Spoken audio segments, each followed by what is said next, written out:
আচ্ছা বলুন তো আমার ভাইয়েরা, বঙ্করতুলার মুসলমান দুই বন্ধু একসঙ্গে গিয়েছিল, জাল ফেলেছে। একজনের জালে মাছই উঠে নাই, আরেকজনের জালে মাছ উঠার পর লাফ দিয়ে জাল থেকে পড়ে গেল পানিতে। আফসোস, অনুতাপ, অ্যাপোলজি দুজনের সমান হবে নাকি কম বেশি হবে? বেশি হবে কার? মাছ উঠার পরে জাল থেকে লাফ দিয়ে জারটা পড়ে গেল, আনডাউটলি, নিঃসন্দেহে, কোনো সন্দেহ নাই, তার দুঃখের শেষ। একটা মাছ জালে ওঠার পরে যদি লাফ দিয়ে জাল থেকে বের হয়ে পড়ে যায়, তার যদি আফসোসের সীমা না থাকে, তাহলে মুসলমান, এই এক্সাম্পল দিয়ে আমি বুঝাতে চাই, যারা ইহুদির ঘরে যাদের জন্ম, বেঈমান যারা ইহুদি নাসারা খ্রিস্টানদের বংশধরে যারা হয়েছে, বেঈমান অবস্থায় যদি তারা মারা যায়, তাদের তেমন আফসোস হবে না। আমরা যারা মুসলমান, মুসলমানের ঘরে জন্ম নিয়েছি, 5 ওয়াক্ত নামাজ পড়ি, রোজা রাখি, হজ করি, উমরা করি, দান সদকা চাষ ইশরাক আওয়াবিন সব করি, চেষ্টা করি মুসলমান অ্যাকর্ডিং টু ইসলাম, আমরা চেষ্টা করি ইসলাম হিসাবে আমাদের জীবনটাকে চালানোর জন্য। এরপরেও যদি মৃত্যুর সময় আমরা ঈমান হারা হয়ে মারা যাই, আমাদের আফসোস, অনুতাপ ওই বেঈমানদের মতো হবে নাকি বেশি হবে? বেশি হবে না? ওরা বেঈমান অবস্থায় জন্মগ্রহণ করছে, বেঈমানদের ভিতরেই জন্মগ্রহণ করছে, কিন্তু মানুষ যখন জন্মগ্রহণ করে তখন সে মুসলমানই থাকে। তার পিতামাতা ইয়াহবিদানিহি ওয়া ইউনাসসিরানিহি ওয়া ইউমাজ্জিসানিহি তাকে বিধর্মী বানায়। ওদের এতটা আফসোস হবে না আমার ভাইয়েরা। কিন্তু ঈমান নিয়ে আমরা মুসলমানের ঘরে জন্মগ্রহণ করেছি, আল্লাহ তাআলার কাছে কি আমরা অ্যাপ্লাই করছিলাম, আবেদন করছিলাম নাকি? আল্লাহ আমাকে মুসলমানের ঘরে জন্ম দাও বলছিলাম?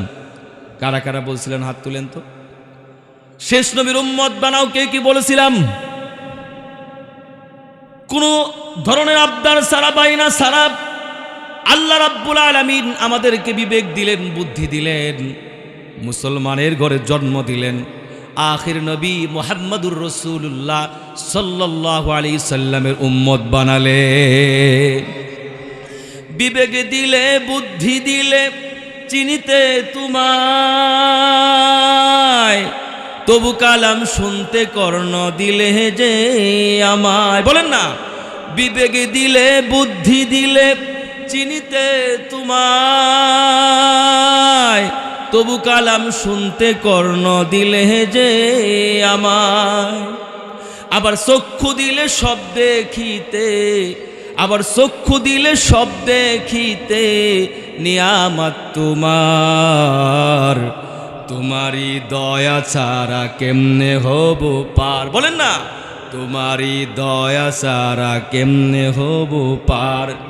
দয়া করো গো দয়াল, দয়া করো গো দয়াল, মোরা গুনাহগার, তোমারই দয়া ছাড়া কেমনে হব পার, তোমারই দয়া ছাড়া কেমনে হব পার। আল্লাহর দয়া ছাড়া কি পার হওয়া যাবে নাকি? এ মুসলমান আওয়াজ দিয়ে বলেন, পার হওয়া যাবে নাকি? এই দুনিয়াতে কি আমরা চিরকাল থাকবো নাকি? আমাদের হায়াত সীমিত, রিজিক নির্ধারিত, মৃত্যু অবধারিত। যে কোনো সময় মালাকুল মউত আমাদের সামনে চলে আসতে পারে কি পারে না? কুরআনুল কারীম জানিয়েছে, কুল্লু নাফসিন যায়িকাতুল মাউত। আল্লাহ পাক বলছেন, প্রত্যেকটা নফসকেই মৃত্যুর স্বাদ আস্বাদন করতে হবে। ও পর্দার আলের মায়েরা, যুবক ভাইয়েরা, মৃত্যু এমন একটা জিনিস, মুসলমান ইমানদার টাকার পয়সা দিয়ে মৃত্যুকে যদি বাবা হটানো যাইত, তাহলে মুসলমান ভাইয়েরা আমার, কারণ কোনো দিন মারা যেত। ক্ষমতার পাওয়ার দিয়ে মৃত্যুকে যদি হটানো যেত, ফেরাউন কোনো দিন মারা যাইত না। মুসলমান বন্ধুগণ আমার, ভালোবাসা মায়া মমতা দিয়া মৃত্যুকে যদি দূরে হটানো যেত, তাহলে স্ত্রী কোনো দিন, মা বাপ কোনো দিন তার সন্তানকে মরতে দিত। বিশুদ্ধ বিশ্বাস দিয়া মৃত্যুকে যদি দূর সরে দেওয়া যেত, দূর করা যেত, তাহলে কোনো বিবি, কোনো স্ত্রী তার স্বামীকে কোনো দিন মরতে দিত না। ঠিক নয় কি? এই জন্য মুসলমান মরতেই হবে। আসছি যেহেতু একা, যাইতেও হবে একা। মুসলমান এই জন্য আল্লাহ রাব্বুল আলামিন কুরআনুল কারীমের ভিতরে বলছেন, আল্লাযী খালাকাল মাউতা ওয়াল হায়াতা লিয়াবলুয়াকুম আইয়ুকুম আহসানু আমালা। জোরে জোরে বলেন আল্লাহু আকবার। আমার বন্ধুগণ, হায়াত আগে না মরণ আগে? জোরে কোন, হায়াত আগে না মৃত্যু আগে? কিন্তু আল্লাহ পাক বললেন আল্লাযী খালাকাল মাউত, আগে আমি মউত বানাইছি। এরপরে বললেন ওয়াল হায়াত, এরপরে হায়াত বানাইছি। সূরা মুলকে আল্লাহ পাক বলেন 20 থেকে 25টি তাফসীর গ্রন্থ আমি মন্থন করেছি। আল্লাহ রাব্বুল আলামিন এমনভাবে কেন করলেন? মুসলমান, কারণ আল্লাহ পাক ভালো করেই জানেন দুনিয়াতে গিয়ে মানুষ আল্লাহ তাআলাকে ভুলে যাবে। মুসলমান যখন ক্ষমতার চেয়ারে বসবে, তখন মুসলমান জোর করে হলেও মানুষের কাছ থেকে তারা ঘুষ খাবে, অন্যায় করবে, চুরি করবে, ডাকাতি করবে, সন্ত্রাসী বদমাশি করবে। মুসলমান নফসের চাহিদায় পড়ে। আল্লাহ রাব্বুল আলামিন জানায় দিলেন, ও দুনিয়ার মুসলমান, যাই করো না তোমরা কেন, এই কথাটা মাথার ভিতরে সব সময় তোমরা রেখে দিও, আল্লাযী খালাকাল মাউত, মরতে কিন্তু হবেই, মরতে কিন্তু, বান্দা যা কিছু করো করো, মরতে কিন্তু। এই মরণের একটা চিন্তা আল্লাহ রাব্বুল আলামিন এই সেন্টিমেন্ট মানুষের মাথার ভিতরে ঢুকিয়ে দিয়েছেন। বন্ধুগণ, আবার মৃত্যুর হাত থেকে কেউ রেহাই পাবো না? কিসমত সাথ যায়েগি, না আজমত সাথ যায়েগি, না দৌলত সাথ যায়েগি, না শৌকত সাথ যায়েগি। এই দুনিয়ার ভালোবাসা কাগজেরই ফুল, দেখতে লাগে সুন্দর বটে, সুবাস নাই বিলকুল। ঠিক নয় কি? এই দুনিয়ার ভালোবাসা কাগজেরই ফুল, দেখতে লাগে সুন্দর বটে, সুবাস নাই বিলকুল। পথিকে যেথায় থাক না কেন বাড়ি রাখে মনে, খাসার বন্দি বুলবুলিদের মন যে থাকে বনে, খাসার বন্দি বুলবুলিদের মন যে থাকে বনে। ঠিক নয় কি ভাই? এই জন্য মুসলমান, আমাদের মন সব সময় থাকতে হবে মৃত্যুর সাথে, মন থাকতে হবে কবরের সাথে। রাজি আছেন তো ইনশাআল্লাহ? যা কিছু আমরা করি, what ever we do, when ever we go, যা কিছু আমরা করি, যেখানে আমরা যাই না কেন, মৃত্যুর কথাটা মাথার ভিতরে মুসলমান রিজার্ভ করে রাখতে, কারণ এই দুনিয়াতে আমরা কিন্তু চিরকাল থাকবো না। কুরআনুল কারীমে আল্লাহ রাব্বুল আলামিন সর্বশেষ কি কথাটা বললেন? আমরা জানি একজন মা বাপ তার সন্তানকে লক্ষ্য করে যে কথাটাই বলে না কেন, অবশ্যই গুরুত্বপূর্ণ। ঠিক নয় কি? কিন্তু মা যদি মৃত্যু শয্যায় শায়িত হয়ে, বাবা যদি মৃত্যু শয্যায় শায়িত হয়ে সন্তানকে একটা কথা বলে যায়, একটা ওসিয়ত করে যায়, নিঃসন্দেহে সেই কথাটা সন্তান জীবন বাজি রেখে হলেও রাখবার চেষ্টা করে। ঠিক কিনা বলেন মুসলমান? এ মুসলমান, আমার আল্লাহ রাব্বুল আলামিন কুরআনুল কারীমের সর্বশেষ যে আয়াত নাজিল করলেন, কি ওসিয়ত করলেন, কি অ্যাডভাইস করলেন আমাদেরকে? আল্লাহ রাব্বুল আলামিন কি জানান দিলেন? আল্লাহ নামাজের কথা বলেন নাই, আল্লাহ সর্বশেষ নাজিলকৃত আয়াতে রোজার কথা বলেন নাই, আল্লাহ পর্দার কথাও বলেন নাই, হজ উমরা দান সদকা চাষ ইশরাক আওবিনের কথা আল্লাহ পাক বলেন নাই। তাহলে আল্লাহ কি বললেন? কুরআনুল কারীম জানিয়েছে, ওয়াত্তাকু ইয়াওমা তুরজাউনা ফীহি ইলাল্লাহ সুম্মা তুওয়াফফা কুল্লু নাফসিম মা কাসাবাত ওয়া হুম লা ইউযলামুন। একটু জোরে জোরে বলেন আল্লাহু আকবার।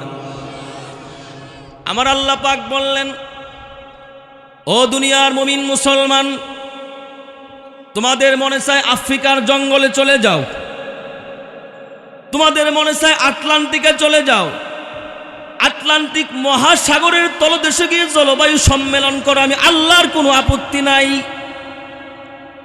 দুনিয়া দেখতে দেখতে ক্লান্ত শ্রান্ত হয়ে গেছো, এবার তোমরা চাঁদের দেশে চলে যাও। কে বলে ভাই? চাঁদ দেখতে দেখতে পুরাতন হয়ে গেছে, আবার তোমরা মঙ্গল গ্রহে চলে যাও। সেখানে গিয়ে তোমরা ফ্ল্যাটের ধান্দা করো, ব্যবসা বাণিজ্যের ধান্দা করো, আমি আল্লাহর কোনো আপত্তি। তবে বান্দা মনে রেখো, চূড়ান্ত পরিণামে তুমি চাঁদের দেশেও তোমার জায়গা হবে না, চূড়ান্ত পরিণামে তোমার মঙ্গল গ্রহেও জায়গা হবে না। চূড়ান্ত পরিণামে একদিন 3.5 হাত মাটির গর্তের আসল ঠিকানায় তোমাকে ফিরে আসতে হবে। জীবনের প্রতিটি ক্ষেত্রের হিসাব পাই টু পাই আল্লাহর দরবারে দাঁড়িয়ে তোমাকে দিতে হবে। জীবন ডায়েরি হচ্ছে তৈরি, হিসাব হবে করা। জীবন ডায়েরি হচ্ছে তৈরি, হিসাব হবে করা। মনে রেখো খোদার কাছে পড়বে একদিন ধরা। মানুষ মনে রেখো খোদার কাছে পড়বে একদিন ধরা। বিশ্বাস হয়? জোরে কন। মুসলমান ভাই, আসমান বানাইছে কে? জমিন বানাইছে কে? জমিনের আইল বানাইলো কে? আল্লাহর টাকা পড়ছে। জমিনের আইল বানানো আল্লাহর দায়িত্ব। আইল তো মুসলমান আমি আর আপনি বানাইছি ঠেলাঠেলি করার জন্য, ধাক্কাধাক্কি করার জন্য, ঠিক নয় কি? মুরব্বী বাবাজিরা মন খারাপ করিয়েন না, অনেক মুরব্বী আছে গায়ে তেমন শক্তি নাই, ফজরের নামাজ পড়ি কাঁধে একটা কোদাল নিয়ে ক্ষেতের আইলের কাছে যখন যায়, আলাদাভাবে তাদের দেহে একটা এনার্জি চলে আসে। খালি আরেকজনের জমিনের আইল কাটে, আরেকজনের জমিনের আইল কাটে, এমন কাটা কাটে, কাটতে কাটতে পুল সিরাতের পুল বানা। কথা কয় না? কুকুরও হাঁটতে পারে, কুত্তাও হাঁটতে পারে না। মুসলিম শরীফ 5018 নম্বর হাদিস। এগুলো কোনো কবির কুশকাব্য নয়, কোনো ভাবুকের ভাবা কথা নয়, কোনো জ্যোতিষ শাস্ত্রের মন্ত্র নয়। আল্লাহর কুরআন এবং রাসূল করিম সাল্লাল্লাহু আলাইহি সাল্লামের হাদিস থেকে আপনাদেরকে শোনাচ্ছি। লাআনাল্লাহু মান গায়্যারা মানারুল আরদ। নবীজি বলেছেন, 1 ইঞ্চি জায়গা যারা অন্য ব্যক্তির জমিন থেকে জোর করে খায়, দখল করে 1 ইঞ্চি, সে নামাজ পড়তেছে পড়ুক, রোজা রাখতেছে রাখুক, হজ করতেছে করুক, তার উপর সবসময় আল্লাহ পাকের অভিশাপ অভিসম্পাদ বর্ষণ হতে থাকে। জোরে জোরে বলেন নাউজুবিল্লাহ। এই জন্য বাবারা, যা কিছু করব আল্লাহর আইন মতো চলার দরকার আছে না নাই? আমাদের দেশে যে বিচার হয় আম গাছের নিচে, জাম গাছের নিচে, কোরআন দিয়ে হয় নাকি?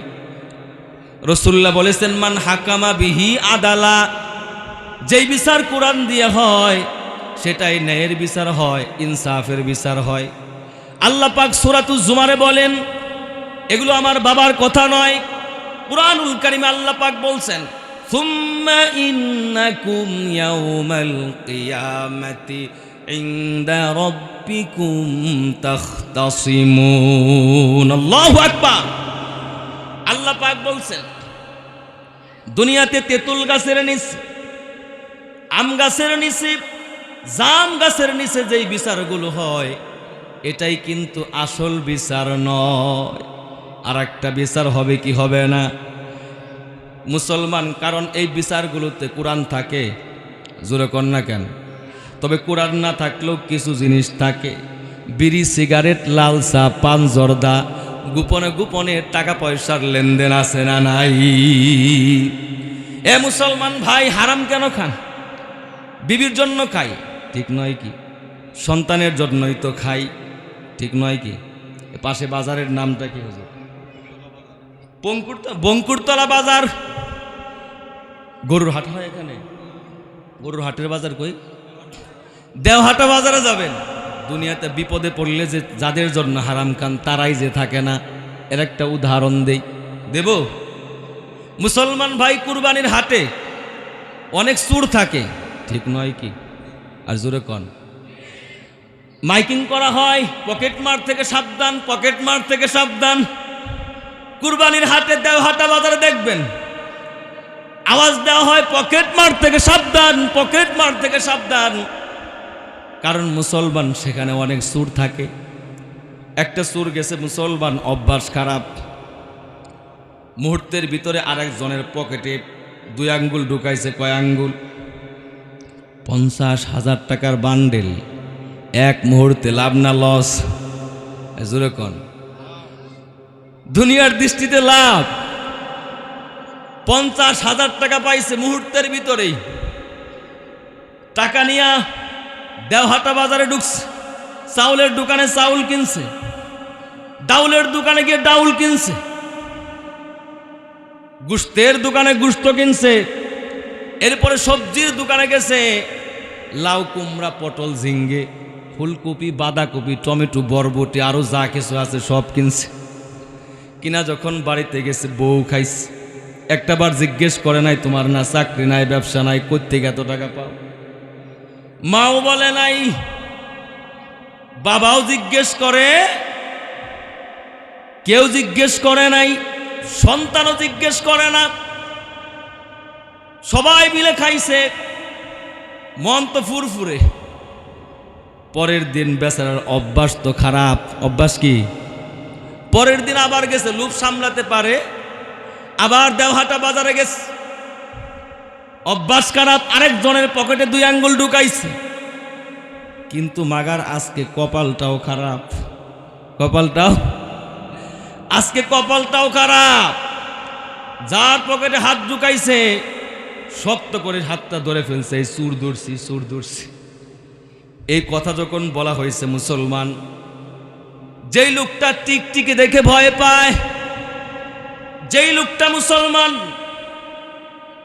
তেলাপোকা দেখে ভয় পায়, বাজারে হাটে যখন চুর ধরা পড়ে সেও চিন্তা করে আমি একটা লাগাই দেই। এত জোরে জোরে মারে, ভাদ্র মাসের তালও এত জোরে পড়ে। মসজিদে যখন জুতা চুর ধরা পড়ে, এ হাত কাট, পা কাট, মাথার চুল কামায়া দে, আলকাতরা মেরে দে, আছে না নাই? 50 টাকা 100 টাকার জুতার জন্য মুসলমান হাত কাট পা কাট। আমরা এতটাই অবিবেচক বেইনসাফকার মানুষ। আবার মুসলমান 500 টাকার জন্য যারা বাংলাদেশের টাকা বেগম পাড়া পাচার করে, কোটি কোটি টাকা যারা মুসলমান এদেশ থেকে বিদেশ পাচার করে, 500 টাকার জন্য ইমান বিক্রি করে তাদেরকে ভোট দিয়ে আবার তাদেরকে ক্ষমতার চেয়ারে বসায় দেই। ঠিক নয় কি?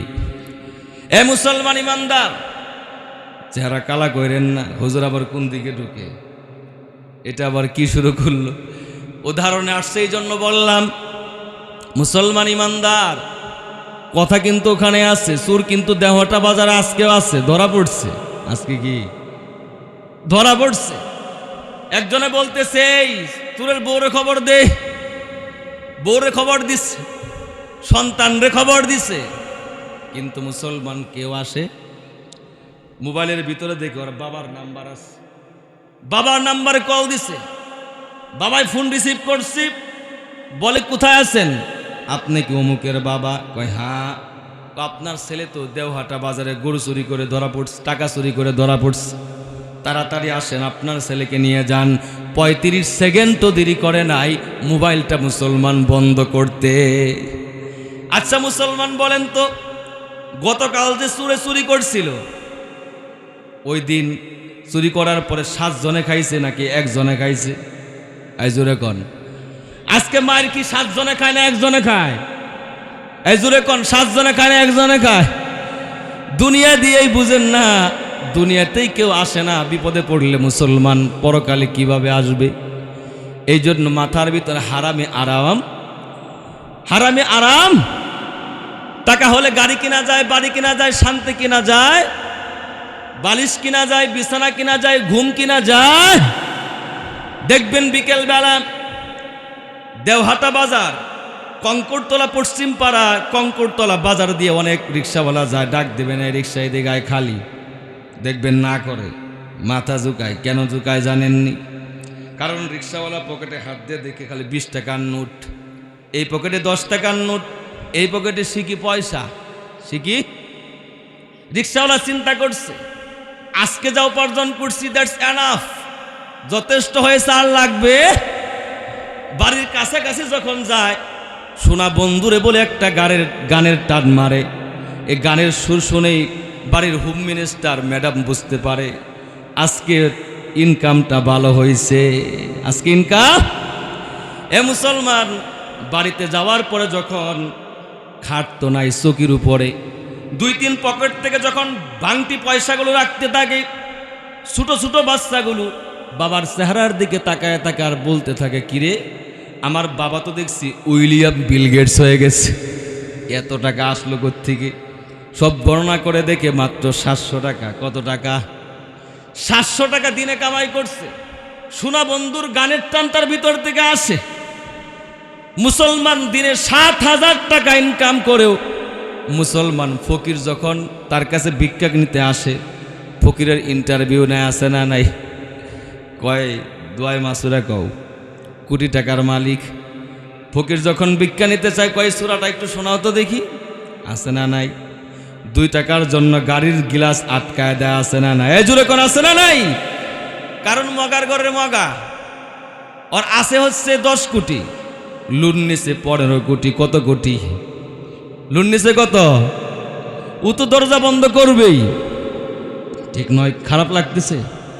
এ যুবক ভাইয়ারা, দর জওয়ানি তওবা করদান শিওয়ায়ে পয়গম্বরি, দর জওয়ানি তওবা করদান শিওয়ায়ে পয়গম্বরি, অক্তে পীরি গুরগে জালেম মিশাওয়াদ পরহেজগারি, যৌবন কালে তওবা করা নবীগণের শান, যৌবন কালে তওবা করা নবীগণের শান, বৃদ্ধকালে হিংস্র বাগো ধরে সাধুর ভান, বৃদ্ধকালে হিংস্র বাগো ধরে সাধুর ভান, ঠিক নয় কি?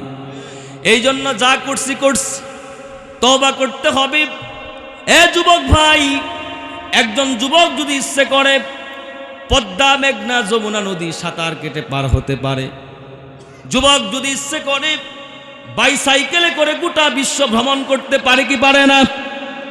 যুবক যদি ইচ্ছে করে হিমালয়ের চূড়া এভারেস্টটা বিজয় করতে পারে। যুবক যদি ইচ্ছে করে সারা রাত তাহাজ্জুদের যায় নামাজে মুসল্লায় মুসলমান রাতটা পার করে দিতে পারে কি পারে না? এ মুসলমান, এই জন্য যুবক ভাইরা, আপনাদের জন্য আমাদের পক্ষ থেকে দোয়া। আপনারাই সমাজ পরিবর্তন করবেন। অনেক এলাকা আছে যুবকরা মিলিয়ে গানের কনসার্ট দেয়, আছে না নাই? যেরকম আজকে আপনাদের এলাকার মানুষ সকলে মিলে আজকে কোরআনের কনসার্ট দিচ্ছেন, আপনারা খুশি না বেজার? যেরকম কিন্তু একজন বেজার, নাম কি তার? মিস্টার ইবলিস। নাম কি? শয়তানের কথাটাও বলতে চান না। কি পরিমাণ সুসম্পর্ক শয়তানের সাথে, মানে দুষ্টাও দেবেন না শয়তানের। একজন নারাজ, কেসে? যেরকম কেসে? শয়তান। শয়তানরে দেখছেন কে কে? হাত তুলেন তো। কেউ দেখেন নাই? প্রতিদিন তো সাক্ষাৎ হয়। ফজরের নামাজ পড়েন নাই অনেকে, মাগরিবেরটাও পড়েন নাই। তার কই আসছিল সে? গাড়ি নিয়েই তো ঘুরি, দেখা হয় নাই। প্রিয় মুসলমান ভাই, যে কথাটা আমি আপনাদেরকে বোঝাতে চাই, যা হয়েছে হয়েছে, এখন থেকে তওবা করার দরকার আছে না নাই? পর্দার আড়ালের মায়ের আছেন, কিন্তু আফসোসের সাথে বলি, আজকের কালের যুবক যুবতীদের যে অবস্থা, ছেলেরা হতে চায় নারী, মুখে রাখে না দাড়ি, কানে পরে দুল, মাথায় লম্বা চুল, টেনশন লাগে হায় কখন জানি ছেলেরা আবার শাড়ি পরতে চায়, ঠিক নয়? বলবো তাদের কথা? মেয়েরা হতে চায় ছেলে, উড়না দেয় ফেলে, গায়ে দেয় শার্ট, হতে চাই স্মার্ট, ভয়ে মরি হায় কখন জানি মেয়েরা আবার লুঙ্গি পরতে চায়, ঠিক নয় কি? এ মুসলমান, খারাপ লাগতেছে কার কার? হাত তুলেন তো। একজনের? আচ্ছা, ঘুমাইতেছেন কারা কারা? হাত তুলেন। একজনও নাই? মাশাআল্লাহ, আপনারা সচেতন আছেন। অনেক জায়গায় ঘুমানোর কথা বললে অনেকে হাত তুলে, বুঝতে পারছেন? মানুষ ঘুমাইলে হাত তুলে কিভাবে বলেন তো? মানে ও এখানে বসে আছে, উনি বসে আছে এখানে, কিন্তু ওনার মন মস্তিষ্ক এখানে এই জন্য গুনাহ হয়ে যেতে পারে বাবা। হাসাবার জন্য বলি না, এগুলো বুঝাবার জন্য বলি, সমাজের বাস্তব চিত্র এগুলো। এই জন্য তওবা করার দরকার আছে না নাই? তওবা করার জন্য ওযুর দরকার নাই, তওবা করার জন্য পশ্চিম দিকে মুখ করার দরকার নাই, শুক্রবারের দরকার নাই, মসজিদে যাওয়ার দরকার নাই, তওবা করার জন্য কোনো হুজুরের কাছেও যাওয়ার দরকার। মুসলমান ইমানদার, কিন্তু আমরা মুসলমান মনে করি তওবাটা মনে হয় মৃত্যুর সময় করতে হয়। কোন সময়? আমরা মৃত্যুর সময়ের জন্য রেখে দেই। ওই যে এক এলাকায় মসজিদের ইমাম সাবরে ফোন দিছে, সভাপতির ছেলে, কারো মিলে গেলে আবার কিছু বললেন না, কিন্তু সভাপতিরা একটু গিয়ারেই থাকে। আপনাদের মসজিদের সভাপতি একটু এক্সেপশন, সব অধিকাংশ এলাকায় দেখ তাদের একটা পাওয়ার থাকে। তো সভাপতির ছেলে ফোন দিছে, হুজুর তাড়াতাড়ি আসেন। কি হয়েছে? আমার বাবার অবস্থা ভীষণ খারাপ, তওবা পড়ায় দিয়া যান। হুজুর বলে, কি রে, গত জুমায় তো আমি আলোচনা করলাম তাওবার জন্য কোন হুজুরের দরকার হয়? জোরে কর না, কোন হুজুরের দরকার নাই। হুজুর কেবল গোসলখানায় যাচ্ছে, গোসল করবে। এই মুহূর্তে যখন মুসলমান এই কথা আসছে তার কানের ভিতরে, হুজুর চিন্তা করতেছে, এখন যদি না যায় চাকরিও তো থাকবে। জোরে কর না, ভয় পাইতেছেন? চাকরিও তো থাকবে না। হুজুর তাড়াতাড়ি গোসল বাদ দিয়ে রওনা করছে, তাড়াতাড়ি আগে তওবা পড়ায় আস। রাস্তার মাঝখানে যখন গেছে, যাওয়ার পরে মুসলমান সভাপতির ছেলে আবার ফোন করছে, হুজুর কোথায় আছেন?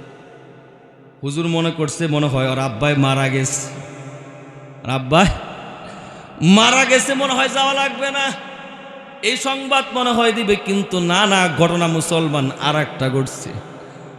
সভাপতির ছেলে বলতেছে, হুজুর আপনার আসতে হবে না। কেন আসতে হবে না? আব্বার শরীরটা আগের চেয়ে অনেক ভালো লাগতেছে, আমার আব্বা এখন আর তাওবা করবে। চিন্তা করছে, আগের চেয়ে আব্বার শরীরটা ভালো লাগতেছে, আব্বা এখন আর তাওবা করবে না। মুসলমান ইমানদার এরকম আছে না নাই? আমরাই আছি মুসলমান, আমরা রাইখে দিছি মৃত্যুর সময়ের জন্য। এই জন্য দুনিয়াতে আমরা চিরকাল থাকবো, এই কথাটা, মেসেজটা মাথার ভিতরে রাখেন। এই দুনিয়াতে আমরা আসছি ভারীওয়ালা বাড়া করা বাড়ির মতো, যত সুন্দর করে আমরা সাজাই না কেন, বাড়িওয়ালার নোটিশ পেলে সঙ্গে সঙ্গে বাড়িটা ছেড়ে আমাদের চলে যেতে হবে। মুসলমান প্রত্যেকটা মানুষের কবর তাকে প্রতিদিন 70 বার করে ডাকে। কতবার করে ডাকে? এ মুসলমান বলেন না, কতবার করে ডাকে? আমার কবর আমাকে ডাকে, হুজুরের কবর হুজুরকে ডাকে, সভাপতির কবর সভাপতিকে ডাকে। আনা বাইতুল ওয়াহদাত, আনা বাইতুদ্দুত। আমি কিন্তু একাকিত্বের ঘর, আমি কিন্তু মাটির ঘর। সুতরাং আমার ভিতরে আসতে হলে ঈমান আমল পাকাপোক্ত করে আসবে। আমি কিন্তু কোনো জজ ব্যারিস্টার চিনব না, কোনো ক্ষমতার বাহাদুরি কিন্তু আমার ভিতরে চলবে না, কোনো রাজনীতিবিদের পরিচয় দিলে কিন্তু কোনো কাজ হবে। আল্লাহর সাথে দেখা করতে চান তো জোরে বলেন। মৃত্যু হচ্ছে মুমিনের জন্য হাদিয়া, মৃত্যু মুমিনের জন্য তুহফাতুল মুমিনিল মাউত। মৃত্যু হচ্ছে মুমিনের জন্য গিফট, কারণ মৃত্যু ছাড়া কি আল্লাহর সাথে দেখা করা যায় নাকি? জোরে কর না। আল্লাহর সাথে দেখা করতে চান কারা কারা? হাত তুলেন তো একটু। আল্লাহ প্রত্যেককে কবুল করেন, সকলে বলেন আমিন। দুইটা কাজ করতে হবে, কয়টা? জোরে কন। এক নাম্বার কাজ, আল্লাহ পাক কুরআনুল কারীমে বলেন, ফামান কানা ইয়ারজু লিকা রাব্বিহি ফালইআমাল আমালান সালিহা ওয়ালা ইউশরিক বিইবাদাতি রাব্বিহি আহাদা। আল্লাহু আকবার। এক নাম্বার, নেক আমল করতে হবে। কি করতে হবে? নেক আমল কি? দুনিয়াতে টাকা যেমন নেক আমল, আখিরাতে নেক আমল তেমন। দুনিয়াতে যদি বাংলাদেশে কিছু কিনতে চান তাহলে কি লাগবে? আবার মুসলমান যদি সৌদি আরব চলে যান, টাকায় কাজ হবে না, আপনার রিয়াল লাগবে। কি লাগবে? সৌদি আরব থেকে আপনি যদি চলে যান মুসলমান ভাইয়েরা আমার আমেরিকাতে, সেখানে টাকায়ও কাজ হবে না, রিয়েলেও কাজ হবে না, লাগবে ডলার। কি লাগবে? একটা দুনিয়াতেই জায়গার ভিন্নতার কারণে মুসলমান নামের পরিবর্তন হয়। দুনিয়া নামক জায়গা ক্রস করে যখন আমরা আখিরাতের কবরের ভিতরে ঢুকবো, আখিরাত নামক ঘরের ভিতরে ঢুকবো, সেখানে মুসলমান টাকা দিয়ে কাজ হবে না, রিয়াল দিয়েও কাজ হবে না, মুসলমান ডলার দিয়েও কাজ হবে না, সেখানে লাগবে মুসলমান আমাদের নেক আমল। দুনিয়াতে সবচেয়ে বড় বাড়িটা কার? টাকা বেশি। সবচেয়ে দামি গাড়িটা কার? টাকা বেশি। আর আখিরাতে মুসলমান সবচেয়ে বাড়ি সুন্দর বাড়িটা হবে কার? নেক আমল বেশি। সবচেয়ে উন্নত মানের চেয়ারটা হবে কার? নেক আমল বেশি। মুসলমান ভাইরা আমার, এই জন্য 1 নাম্বার কাজ কি করতে হবে? নেক আমল করতে হবে। 2 নম্বরে আল্লাহর সাথে যদি সাক্ষাৎ করতে চান, ওয়ালা ইউশরিক বিইবাদাতি রাব্বিহি আহাদা, আল্লাহর সাথে শিরিক করা যাবে? শিরিক আছে না নাই? জোরে কর না। বাবার পায়ে সিজদা দেয়, আবার গানও গা, আছে না নাই? আমি পাগল বাবা পাগল, ও নিজেই বলতেছে। বাবার পায়ে সিজদা দেয়, আবার গান গায়, আমি পাগল বাবা পাগল, সব পাগলের মেলা রে, আমি পাগল হইলাম রে। পাগলেই তো পাগলের পায়ে সেজদা দিবে, ঠিক নয় কি? নিজেই বলতেছে ওইও পাগল, ওর বাবাও পাগল। সেজদার মালিককে? আসমানের মালিককে, জমিনের মালিককে। আল্লাহ কাউরে বানাইছেন খলিলুল্লাহ, কাউরে বানাইলেন রুহুল্লাহ, কাউরে বানাইছেন জাবিহুল্লাহ, কাউরে বানাইলেন কালিমুল্লাহ। আমার নবী হাবিবুল্লাহ, জোরে লা ইলাহা ইল্লাল্লাহ, জোরে ইল্লাল্লাহ, লা ইলাহা ইল্লাল্লাহ, লা ইলাহা ইল্লাল্লাহ, লা ইলাহা ইল্লাল্লাহু মুহাম্মাদুর রাসূলুল্লাহ।